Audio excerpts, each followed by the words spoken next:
माहिती देणार आहे। दोन विषय आहे, ठाणे ट्रॅफिक पोलीस ज्या पद्धतीने कारवाई करतायत या विषयावरती आपण आज बोलणार आहेत। पहिल्या टप्प्यात आपण टोईंग व्हॅन मध्ये कसे खोटे कामं करतायत त्याबद्दल आपण व्हिडिओज आणि डॉक्युमेंट्स माध्यमातून तुम्हाला पूर्ण माहिती देतोय। सर्वात प्रथम मी एक व्हिडिओ दाखवतो, म्हणजे तुम्ही सर्वांनी हे व्हिडिओ बघितलं असेल।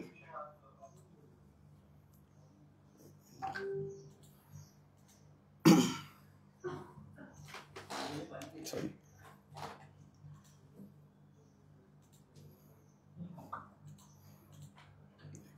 एक मिनिट फक्त। हां, हे पंक तर पुरातनी बँक दोन्ही कशी व्ह्यूज येतात, तर पुरातनी बँक दोन्ही कशी हा व्हिडिओ तुम्ही पहिला एकदा फ्रंट व्ह्यू मध्ये आपण गाडीवर चलान करणार आहोत। पहिले अनाउन्स करणार तीनदा, नाही तुम्ही आलं तर खाली उतरणार, मला त्याच्यावर चलान करणार। चलान तर त्यावेळी जर आता याच्यामध्ये जेव्हा आम्ही जनजागृती केलं, आंदोलन केलं, त्यानंतर तुम्ही बघितलं असेल पोलीस विभागाने याबद्दल डीसीपी साहेबांनी लोकांना व्हिडिओ मार्फत माहिती दिली होती की कारवाई कशी करणार आहेत ते। ठीक आहे, तर आता आम्ही प्रत्यक्षात बघितलं ना, तर कारवाई कशा पद्धतीने करतात हे तुम्ही स्वतः बघा। त्याच्यामध्ये स्पष्ट त्यांनी म्हटलं की अंमलदार खाली उतरणार, जागेवर चलान करणार, असं त्यांनी स्पष्ट म्हटलेलं आहे। त्यांचीच व्हिडिओ आहे। आता हे कारवाई कशी करतात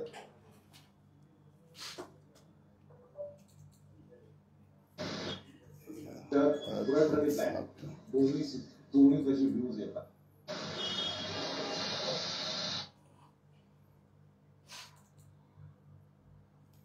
चालत नाही।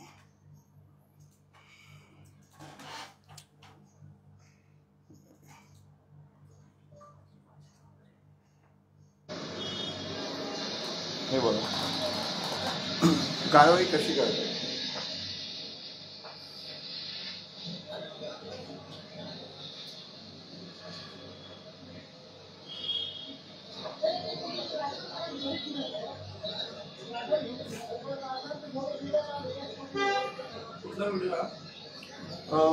कारवाई करताना आपला हा कोपरी विभागातला आहे, स्टेशन जवळ आहे, मँगो रोडचं दुकान आहे त्याचं।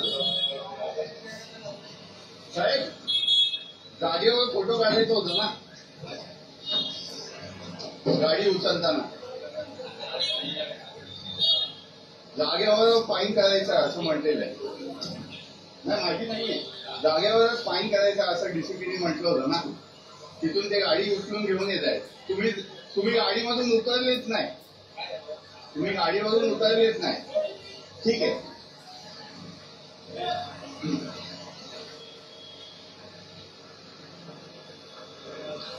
आणि आयडी बघा, आयडी नाही असलेली।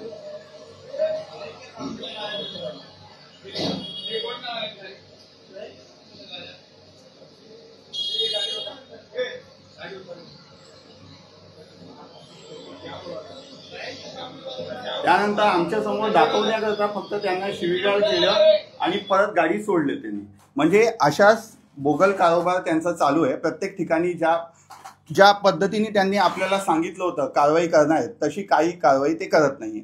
अच्छा, आम्ही या विषयावरती जेव्हा आम्ही तक्रार दिलं तर त्याचं कमिशनरनी पण काय उत्तर दिलं नाही ॲग्रीमेंट विषयावरती। नंतर आता यांनी आम्हाला हे स्पष्ट म्हटलं की आम्ही हा नवीन ॲग्रीमेंट्स प्रमाणे पूर्ण सगळं क्लिअर केलेलं आहे। तर आम्ही परत माहिती अधिकार टाकलं। माहिती अधिकार टाकल्यानंतर आम्ही माहिती काढली की बाबा हे लोक जे आहेत त्यांचे कॅरेक्टर सर्टिफिकेट, डॉक्युमेंट सगळे द्या म्हणून। तर सर्वात धक्कादायक बातमी आम्हाला ह्या गोष्टी मिळालं की आता एकच घरामध्ये ना 7 लोकांचं व्हेरिफिकेशनचं डॉक्युमेंट्स दाखवलेले आहेत। म्हणजे हा पोलीस व्हेरिफिकेशन डॉक्युमेंट आहे। ठीक आहे, म्हणजे त्यांच्यावरती कुठलेही गुन्हे आहे की नाही या संदर्भात माहिती याच्यामध्ये पोलीस व्हेरीफाय करतात। ठीक आहे, त्यांचे कॅरेक्टर सर्टिफिकेट दिले जातात। आता कॅरेक्टर सर्टिफिकेट देत असताना आमच्याकडे पूर्ण लिस्ट आहे, आम्ही त्याचा क्रॉस व्हेरीफाय केलं, चेकिंग केलं। आता हा जो रूम आहे 503 हा पठाण सलीम या नावाचा आहे।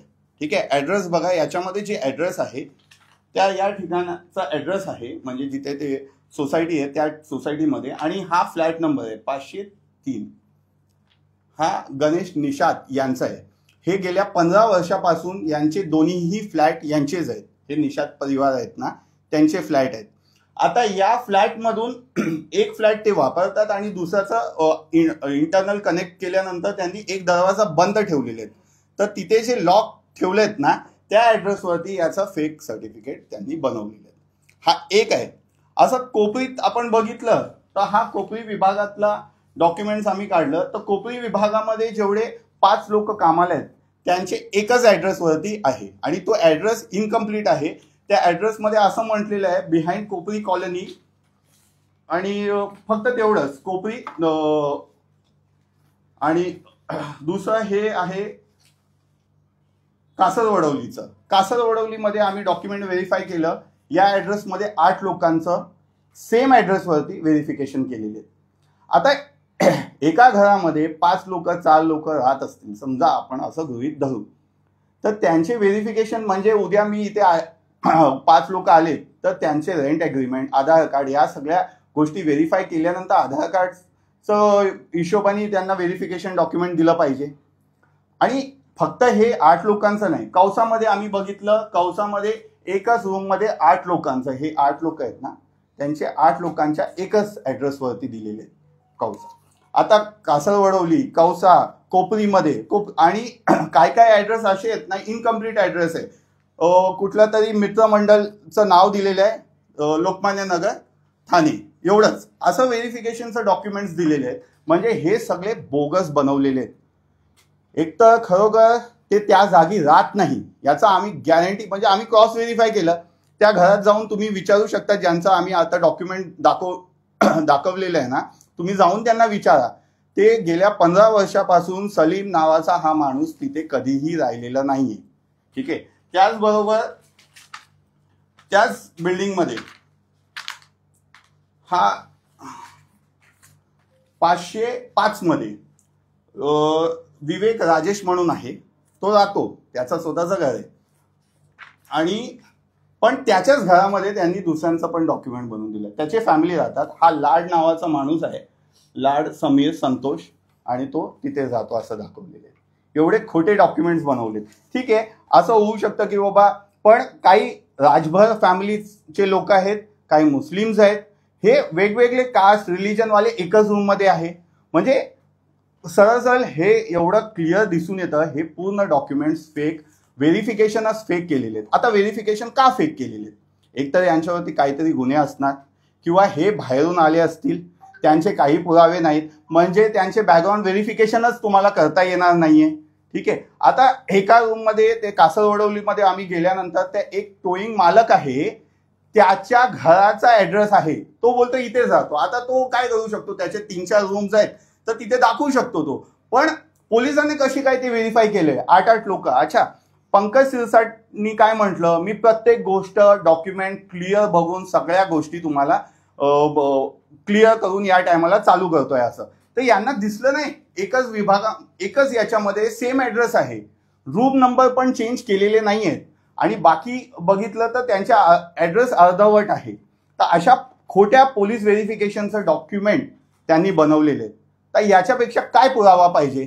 पूर्ण खोटं यांचं. ठीक आहे. आता त्यानंतर आम्ही माहिती अधिकारमध्ये ना त्यांचे व्हिडिओज मागितले, CCTV व्हिडिओज जे त्यांनी गाडीवरती लावलेले आहेत ना टोईंगचे, ते व्हिडिओज मी तुम्हाला दाखवतो. एकही व्हिडिओ 5 मिनिटाचा पुढचा नाही. ठीक आहे. आम्ही 15 दिवसाचं मागितले, त्यांनी 2 दिवसाचं, म्हणजे 1 तारखेचं दिलं, 5 तारखेचं दिलं, असं वेगवेगळ्या तारखेचं दिलं. प्रत्येक व्हिडिओ फक्त 5 मिनिटाचा, असं दिवसाचं 4 व्हिडिओ दिले. याच्यामध्ये काय शोधणार तुम्ही? म्हणजे आणि ते व्हिडिओज पण तुम्हाला दाखवलं ना, म्हणजे त्या व्हिडिओमध्ये काय अर्थच राहिलेला नाही, अशा पद्धतीने तो व्हिडिओ त्यांनी दिलेले आहेत, जेणेकरून तुम्ही फक्त ते व्हिडिओ बघून तुम्हाला हे वाटेल की बाबा या लोकांना काय, म्हणजे काय ऍक्च्युली कुठलाही कॅमेरा व्यवस्थित लावलेला नाहीये.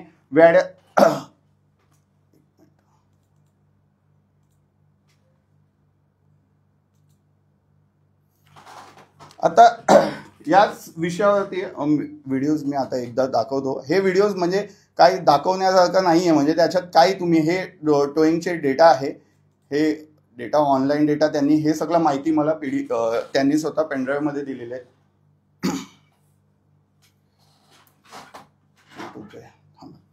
तेव्हापर्यंत मी इतर गोष्टीबद्दल माहिती देतो. हे आम्ही त्यांच्या विरोधात जे तक्रार केली होती की ॲग्रीमेंट्स त्यांचे खोटे आहेत किंवा त्या सगळ्या गोष्टी, त्याच्यावरती कमिशनरनी कुठलाही इन्क्वायरी बसवलं नाही आणि आम्हाला लिहून दिलं की आता ज्या काय गोष्टी ते करतायत, ठीक आहे, ते एकदम नवीन पद्धतीने करतायत. ठीक आहे, तर आम्हाला कोर्टात जेव्हा जायचं असेल तर कोर्टात ते ॲफिडेव्हिट देतील की पहिला जे घडलेले आहेत ते सगळं आम्ही रेक्टिफाय केलं. तर रेक्टिफाय करण्यासाठी हे सगळे डॉक्युमेंट्स आम्ही जे आता मागितले त्याच्यात काय तथ्यच मिळत नाही. हे बघा, पूर्ण डॉक्युमेंट्स आमच्याकडे ओपनच होत नाही, अशा पद्धतीने त्यांनी फॉर्मॅटमध्ये दिलेले आहेत. आता हे मुंब्राचा व्हिडिओ बघा, कुठलाही आपण एक ठाणे नगरचा व्हिडिओ ओपन करून दाखवतो मी तुम्हाला. हे सगळे व्हिडिओज आहेत ना 5-5 मिनिटाचा आहे, म्हणजे 11:14, 11:45 आणि हे व्हिडिओ चालू केल्यानंतर 4 ते 5 मिनिटच चालतात. त्याचे क्वालिटी पण चांगले नाहीत, म्हणजे त्याच्यात फक्त लोकांना दिशाभूल करण्याकरता त्यांनी त्या गोष्टी दाखवलेल्या आहेत.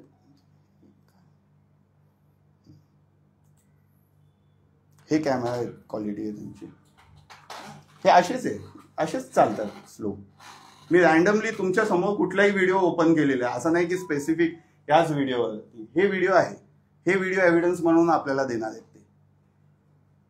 हे त्यांनी दिलेले पेनड्राईव्ह मध्ये डॉक्युमेंट्स आहे. आता त्यांनी एवढं स्पष्ट म्हटलंय की कॅमेरा लावल्यानंतर प्रत्येक गोष्ट क्लिअर दिसणार, अशी क्वालिटीचा कॅमेरा आहे. आम्ही त्यांना विचारलं या कॅमेरा, आणि तुम्ही हे फॉरवर्ड पण करू शकत नाही. तुम्हाला मी पूर्ण पेनड्राईव्ह देतो, जे माहिती अधिकारमध्ये त्यांनी दिलेले आहे ते तुम्ही क्रॉस चेक करा. 5-5 मिनिटाचा फक्त खोटं डॉक्युमेंट्स दिलेत बनवून, म्हणजे कटिंग एडिटिंग करून सगळ्या गोष्टी करून आम्हाला डॉक्युमेंट, आणि त्यांचे हे कॅमेरा क्वालिटी. तर पूर्ण बेकायदेशीर खोटं डॉक्युमेंट्स बनवून ट्रॅफिक पोलिसांनी टोईंग लोकांसाठी हे टोईंग चालू केलेले आहेत, सर्वसामान्य नागरिकांसाठी नाही आहे. जसं खूप मोठ्या पद्धतीने चांगल्या पद्धतीने DCPने सांगितलं गाडी उचलताना जे प्रोसेस आहे, पण ते आता बघितलं ते काय अनाउन्समेंट करत नाही, जागेवर फाईन करत नाहीये. हे तर आम्ही तुम्हाला लाईव्ह दाखवलं. डॉक्युमेंट्स फेक बनवलेत त्यांनी. याच्यापेक्षा अजून ट्रॅफिक पोलीस म्हणजे किती म्हणजे गरिमा त्यांची जी काय आहे ते पूर्णच त्यांनी खराब केलेली आहे. आता आपण आंदोलन केलं, त्यांना पुरावे दाखवलं, पण तरी ते काय सुधारायला तयार नाही आहेत. आणि हे फक्त टोईंगवाल्यांसाठी, म्हणजे पैसे लोकांना उकळण्याकरता या सगळ्या गोष्टी त्यांनी केलेल्या आहेत. याच्यामध्ये आम्ही माहिती अधिकार काढल्यानंतर हे कोर्टात काय दाखवणार, असे व्हिडिओ दाखवणार, याच्यावर काय पुरावा आम्ही काढणार आहेत.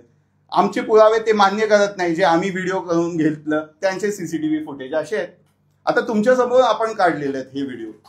आता एक महत्वाचं बातमी दुसरं असं आहे की हे ज्या आता नवीन कॅमेराज लावलेले आहेत, हे टोईंगचं पूर्ण आपल्याला माहीतच आहे. आता त्याबद्दलच बोलवत बसायचं, त्यानंतर आम्ही हे डॉक्युमेंट्स आता तुम्हाला देतो. तुम्ही स्वतः जाऊन व्हेरीफाय करा.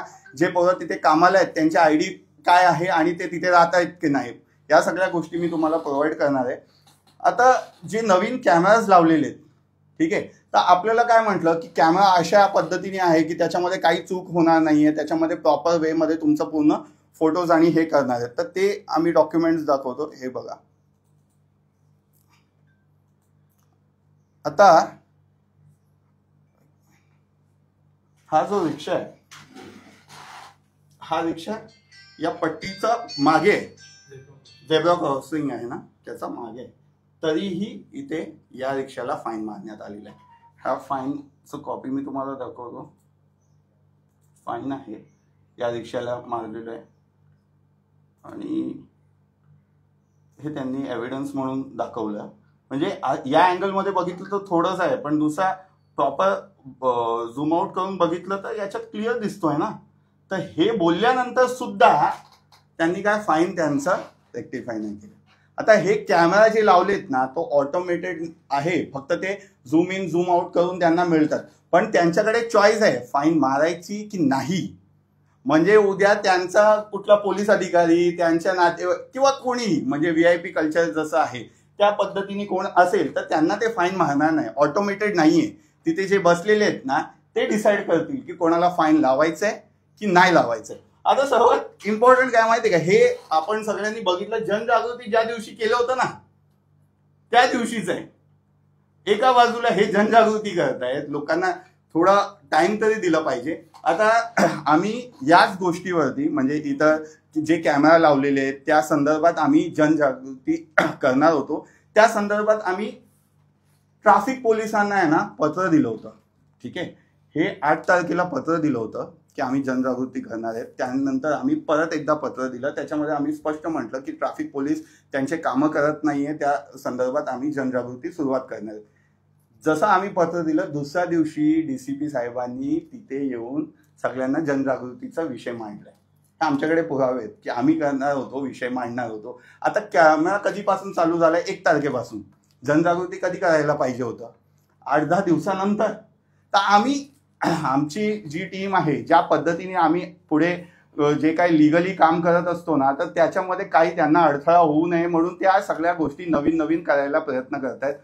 आणि हे डॉक्युमेंट जे आहे व्हेरिफिकेशनचं आम्हाला 1 महिना म्हणजे 1.5 महिन्यानंतर त्यांनी हे डॉक्युमेंट दिले. सीसीटीव्ही व्हिडिओज त्यांनी एकदम आज देतो उद्या देतो, म्हणजे ह्या सगळ्या गोष्टी लोकांपर्यंत पोहोचू नये. आणि फक्त मला एवढंच बोलायचं आहे की ट्रॅफिक पोलीसमध्ये डीसीपी पंकज सिरसाट यांनी जे चालू केलेले आहेत ना, म्हणजे फक्त ते मॅनेजमेंटचं काम करतायत. म्हणजे फायनान्शियल मॅनेजमेंट, टोईंग असू द्या किंवा कलेक्शन असू द्या, लोकांना फाईन मारून, आणि या सगळ्या गोष्टीमध्ये ते कुठेही ट्रॅफिक मॅनेजमेंटमध्ये लक्ष देत नाही.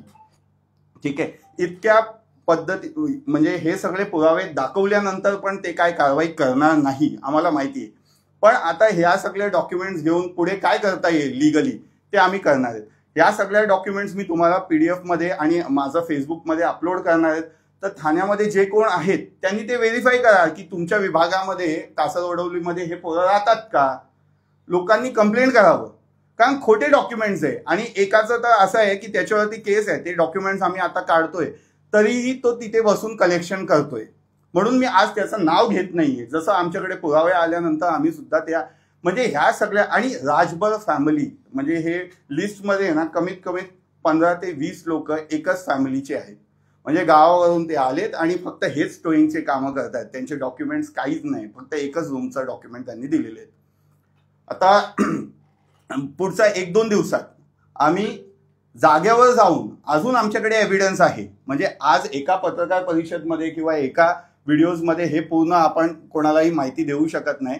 पुढच्या 1-2 दिवसात अजून काय काय त्यांनी खोटे, म्हणजे आम्हाला कसं कायदा दाखवून तुम्ही हे चूक करतायत असं ना, तर आम्ही त्यांचे काय काय चूक आहेत ना हे लोकांपर्यंत पोहोचवणार आहेत. आणि त्याच पद्धतीने पुढचं पाऊल काय असेल मी तुम्हाला सांगणार. तुम्हाला याबद्दल काय प्रश्न विचारायचा असेल?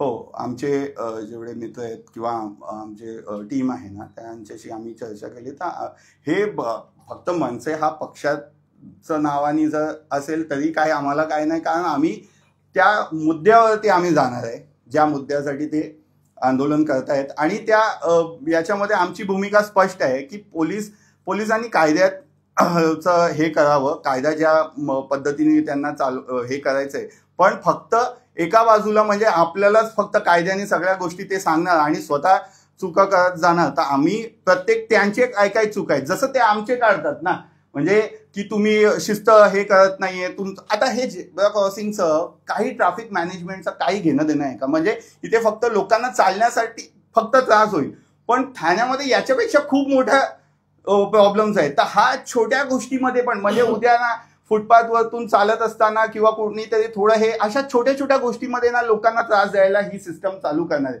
म्हणजे तुम्ही जेव्हा प्रश्न विचारणार ना त्यांना की तुम्ही रोड द्या किंवा इन्फ्रास्ट्रक्चर द्या, तेव्हा तुम्हाला ते सांगणार की तुम्ही चूक करतायत, हे बघा तुमच्यामुळे. म्हणजे ही सगळ्या यंत्रणा कशा करता वापरलं पाहिजे की बाबा चोऱ्या होऊ नये याच्यासाठी हा 6000 कॅमेराज लावणार आहेत कमिशनर. ठीक आहे, त्याच्यात पहिल्या टप्प्यात सगळ्या ठिकाणी त्यांनी मोस्टली 40% पर्यंत त्यांनी कॅमेरा लावलेले आहेत.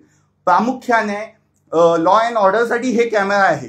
पण हे लॉ अँड ऑर्डरचा कॅमेराचा पहिला वापर ते काय करतायत, लोकांना चूक तुमची दाखवण्यासाठी ते वापरत आहेत आणि त्यांची चूक त्यांना दिसत नाही. आम्ही एका व्हिडिओमध्ये बघितलं की ते पोलीस स्वतः हेल्मेट घालून विदाऊट हेल्मेट जात आहेत पण त्यांना काही कारवाई केलेली नाहीये. तर या अशा फक्त लोकांना त्रास देण्याकरता, लोकांना फक्त भासवण्याकरता आणि कायद्याच्या भाषेत किंवा ते मोटर व्हेकल ऍक्ट असे मोठे मोठे विषयावरती ते बोलतात, पण मॅनेजमेंटमध्ये पूर्ण झिरो आहे. कायद्याने त्यांनी करायचं असेल तर त्यांनी स्वतः पहिला सुधारावं. त्यांनी जे जे कायद्यामध्ये दिलेले आहेत तरतूद त्या पद्धतीने त्यांनी कारवाई करावं. एकंदरीत वाहतूक पोलिसांच्या या नियमाबरोबर ठाणे शहरातील वाहतूक कोंडी समस्या मोठी आहे. ठाणेकर घोडबंदर वासी जे आहेत ते अनेक संस्था यात उतरलेले आहेत. उपमुख्यमंत्री यांची भेट घेतलेली आहे, त्याच्यावरती तोडगा काढलाय. मात्र वाहतूक पोलीस जे आहे ते अवजड वाहने भर दिवसाही त्या भागात पाठवल्यामुळे वाहतूक कोंडी होते असा आरोप जो आहे तो नागरिकांनी केला होता. या संदर्भात वाहतूक पोलिसांशी काय आपण बोलणार? नाही सर, ते जे घोडबंदरचे लोक आहेत त्यांच्याबरोबर आम्ही कनेक्टेड आहात. आम्ही पण त्याच्यामध्ये इन्व्हॉल्व आहे. आम्ही प्रत्येक आंदोलनमध्ये सहभागी होतो. त्याच्यामध्ये आम्ही चर्चा केलेली आहे. तिथे खूप वेगवेगळे विषय आहेत. म्हणजे फक्त ते ट्रॅफिक आणि पहिला मूळतः तिकडचा प्रॉब्लेम असा आहे की ट्रॅफिक पोलिसांचं काम आहे ट्रॅफिक मॅनेजमेंट करणं. आता मला सांगा, प्रत्येक ठिकाणी 4-4 पोलीस उभे राहतात पण ते मॅनेजमेंट करत नाहीये. ठीक आहे, ते पैसे वसुलीमध्ये किंवा फाईन मारण्यामध्ये व्यस्त आहे. ठीक आहे, पण त्यांचं मेन काम आहे मॅनेजमेंट करणं. ते सोडून ते तर पहिल्या टप्प्यात समजा त्यांनी ट्रॅफिक पोलीस प्रत्येक टायमाला पीक आवर्स मध्ये मॅनेजमेंटचं काम जरी केलं ना तर 50 ते 60% जे ट्रॅफिक आहे ते क्लिअर होईल. आणि बाकी इतर गोष्ट आहे, रोडचं खड्डे या त्या गोष्टी तर आहेच त्याच्यामध्ये. पण पहिला प्रामुख्याने काम आहे ते ट्रॅफिक पोलिसांनी मॅनेजमेंट चांगल्या पद्धतीने करायला पाहिजे. लोकांना फक्त आता हे PUC चेक करतात, ठीक आहे, इन्शुरन्स चेक करतात, हे RTOचं काम आहे मुळात. आता PUC आणि ह्या सगळ्या गोष्टीमुळे ट्रॅफिकचं काही प्रॉब्लेम होत नाही ना. ते तुम्ही ऑनलाईन चेक करू शकतात, कॅमेरा लावलेत, ह्या सगळ्या गोष्टी करतायत ना. पण लोकांना फक्त त्रास द्यायचा, पीक आवर्समध्ये ट्रॅफिकमध्ये गाडी थांबून ते या सगळ्या गोष्टी करतात. म्हणजे त्यांना त्यांचं स्वतःचं काम करायचं नाहीये ट्रॅफिक पोलिसांचं, फक्त आम्हाला बोलायचं. आणि ते आता ट्रॅफिक पोलिसांच्या मानसिकतेत हे झालेलं आहे की आमचं काम आहे फक्त कलेक्शन करणं, जेवढं होईल तेवढं फाईन करायचं. जसं तुम्ही प्रश्न विचारलं की कॅमेरा लावणं हा गरजेचं आहे का, हे आपल्या इथे ठाण्यामध्येच नाहीये, प्रत्येक महाराष्ट्रामध्ये इंडियामध्ये ते कॅमेरा लावत आहेत. ठीक आहे, आणि हे कमिशनरेट मधून आले, म्हणजे पोलीस कमिशनरेटने हे केलेले आहेत. आता 6000 कॅमेरा लावणार आहेत. पण ते कॅमेरा लावण्याचा हेतू काय? पहिला हेतू आहे ज्या ज्या ठिकाणी सस्पिशियस एरिया आहे, जिथे काय घटना घडू शकतं किंवा काय घटना घडल्यानंतर त्याचा एव्हिडन्स म्हणून त्याचा वापर करता येईल, हा पहिला प्रायोरिटी आहे. बरोबर, हा पहिला, म्हणजे त्याचा विरोध कसं काय करू शकतो. पण याचा गैरवापर असं होणार आहे डिपार्टमेंट की लोक सकाळी आपल्या घरातून गल्लीत जातच असतात तर चाय घ्यायला किंवा काहीतरी दूध घ्यायला, आणि सकाळी हेल्मेट नाही घातलं तर त्याला फाईन. म्हणजे तुम्ही घरातून बाहेर पडला की एकदम शिस्तीत, तर शिस्तीत जर आमच्याकडून अपेक्षा करतात ना तर रोड पण तसं असलं पाहिजे, रस्त्यावर फुटपाथ पण तसेच असलं पाहिजे की बाबा आम्ही बरोबर फुटपाथ मधून चालत जाऊ शकतो. पण ते पोलीस डिपार्टमेंटचं काम नाही, ते प्रशासनाचं काम आहे, महानगरपालिकेचं काम आहे. बरोबर, त्यांनी प्रत्येकाने आपापला विभाग सांभाळला तर हे सगळं व्यवस्थित होईल. आता जे गाड्या घुसतात, आता वाहतूक कोंडी होण्याचं कारण, मुख्य कारण काय माहिती काय, अवजड वाहनं दिवसभर ह्याच्यावर असतात, ते बंद झाले पाहिजे. त्यासाठी तुम्ही काय करणार आहे का? अवजड वाहनं बंद करणार का? त्यासाठी मोर्चा काढणार आहेत का? त्यासाठी आंदोलन करणार आहेत का? सर, त्या सगळ्या आंदोलन जेवढे घोडबंदरचे लोक आहेत ना त्याच्यामध्ये मी सहभागी आहे. फक्त मी त्यांच्याबरोबर व्हिडिओमध्ये किंवा हे येत नाही, त्याचं कारण फक्त एवढंच आहे का तो दिशा हे होतो की हाच विषय हे घेतोय म्हणून. मी सगळ्यांशी बोलणं करतो, सगळ्यांबरोबर आहे, पण त्याच्यात मुळात तुम्ही जे म्हणतायत ना की फक्त अवजड वाहन जे म्हटलंय ना, तर त्याच्यामध्ये ते टेक्निकली काय बोलतायत, जे 12 टायर्स आहेत ना ते अवजड वाहन आहेत, तर छोटे ट्रक्स अवजडमध्ये येत नाही. तर अशा टेक्निकली ते सगळ्या गोष्टी अडकून तुम्हाला हे करणार आहेत. हे प्रॉपर मॅनेजमेंट करण्याची गरज आहे आणि तो फक्त ट्रॅफिक पोलिसांचं काम आहे. आता तुम्ही समजा खड्डे होत आहेत, बरोबर, तर ट्रॅफिक पोलिसांनी ते रिपोर्ट करायला पाहिजे आपलं महानगरपालिकेने त्या पद्धतीने जेव्हा पीक आवर्स नसेल तेव्हा त्याच्यावरती काम करायला पाहिजे. म्हणजे जेव्हा पीक आवर्स असताना तेव्हा ते सगळ्या त्या मशिनरीज घेऊन तिथे काम करतात. अजून म्हणजे हे मिसमॅनेजमेंट आहे ना, आणि हे आमचं जबाबदारी नाही आहे. आपण ट्रॅफिक झालं रस्त्यावर तर आपण कोणाला बोलणार? ट्रॅफिक पोलिसांचं. ठीक आहे, त्या डिपार्टमेंटनी इतर डिपार्टमेंटला कॉर्डिनेट करावं, त्यांना ज्या काही गोष्टी लागणार. हे काय आहे माहिती आहे का, तुम्हाला म्हणणार की हे आमचं काम नाही, तुम्ही तिथे जा. म्हणजे हे प्रत्येक पोलीस डिपार्टमेंट असेल, गव्हर्नमेंट डिपार्टमेंट वेगवेगळ्या लोकांना ते आपल्यासाठी सर्वसामान्य नागरिकांसाठी प्रशासन एक आहे आणि आपण सिटीजन म्हणून एक आहे. तर आपण पहिल्या टप्प्यात ट्रॅफिक पोलीस हेच जबाबदार आहेत, त्यांनाच आम्ही ठरवणार आणि त्यांनाच आम्ही आणि त्या पद्धतीने आम्ही आंदोलन पण आता करतोय. आम्ही आता सिटीजन बरोबर जे आंदोलन आहेत त्याच्यामध्ये सहभागी आहे. पुढे आमच्या पद्धत म्हणजे आम्ही काहीतरी आंदोलन करायचंय म्हणून असं काय करणार आहेत. प्रत्येक लोक आंदोलन करतात पण त्याच्यातून काहीतरी निष्पन्न व्हायला पाहिजे म्हणून आम्ही प्रॅक्टिकली काय पुढे करता येईल हे पहिलं तर आम्ही आता जनजागृती करतोय. म्हणजे हे आज सगळ्या डॉक्युमेंट दाखवण्याचा हेतू आहे. हे कोर्टात किंवा FIR करण्यासाठी आम्ही मागणी तर करणारच आहे पण लोकांपर्यंत हे पोचलं पाहिजे. लोकांनी प्रश्न विचारले पाहिजेत. ते टोईंगवाले जेव्हा ID घालत नाहीये तर ID घालायला पाहिजे. ID घालत नाही आताही पण पोलीस आता DCP साहेब काय बोलतायत, जेव्हा माझ्याकडे तक्रार येईल तर मी कारवाई करणार. स्पष्ट त्यांना दिसतंय ते फक्त खोटं बोलतायत. त्यांना काही कारवाई करायचं नाहीये. त्यांना त्याच्यातून मोठा पैसा मिळतोय. ठीक आहे. आणि हा पैसा आता काय झालंय माहितीये का, हा आपल्या आंदोलन नंतर आहे ना नौपाडाचं टोईंग बंदच केलंय. नौपाडा विभागाचं टोईंग बंद केलेलं आहे. ठीक आहे. ते चालूच करत नाही आणि मध्ये मध्ये चालू करतात, मध्ये मध्ये बंद करतात. तर आपण हिशोब कसं लावणार की किती कलेक्शन करतायत, किती काय करतायत त्याचं. तर तो आम्हाला जो कॅल्क्युलेशन आहे ते मिळत नाहीये. डेटा त्यांच्याकडून जे मिळायला पाहिजे ते अर्धवट डेटा देत आहेत.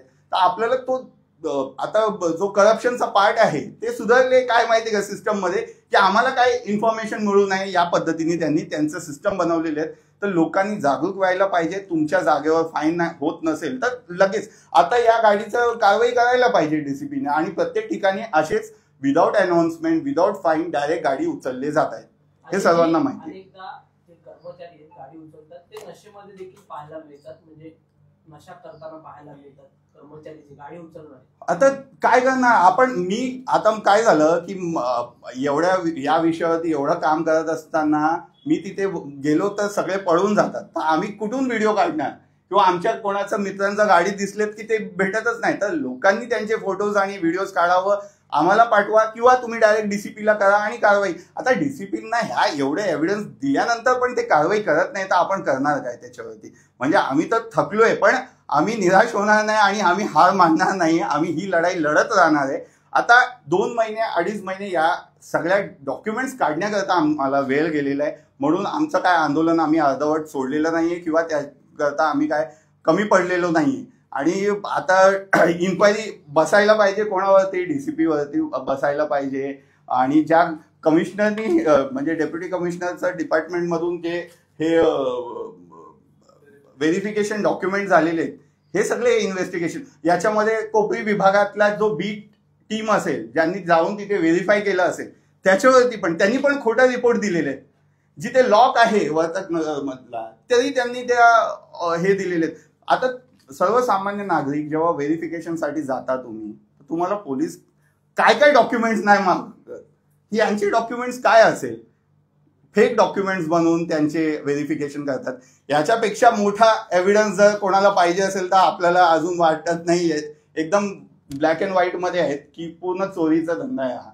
आता जी टोईंग चालू झाली ती ह्या SOP नुसार टोईंग चालू झाले की त्यामध्ये देखील नाही ते तर आपण दाखवलं ना SOP पद्धतीने तिथे जागेवर फोटो काढायला पाहिजे या सगळ्या म्हटलं ते व्हिडिओ मध्ये दाखवलं. आता तुम्ही जसं म्हणताय की पोलीस व्हेरिफिकेशन बनवलेलं आहे. यामध्ये बीट अधिकारी असेल, DCP असेल किंवा उपायुक्त लेवलचे अधिकारी असेल म्हणजे जॉईंट CP असेल. बरोबर. ह्यांच्यावर कारवाई करणार का? कारण का बोगसरित्या अशा पद्धतीने केले असेल तर येणाऱ्या काळात DGंना पत्र देणार का? हो हे बघा तर DGंना काय ते पण त्याच यंत्रणेच्या भागीदार आहे असं मला वाटतं. तर यांच्या विरोधात कोर्टात जायला लागेल. पण ह्या सगळ्या प्रक्रिया म्हणजे त्यांना पहिला तक्रार द्यावं लागतं. हे सगळं तक्रार आम्ही दिलेली आहे, त्यांना माहिती दिलेली आहे, अँटी करप्शनला माहिती दिलेली आहे.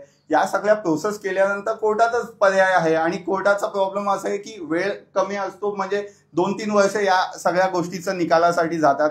तर लोकांनी आता जनजागृती केल्यानंतर लोकांनी प्रश्न विचारले पाहिजेत.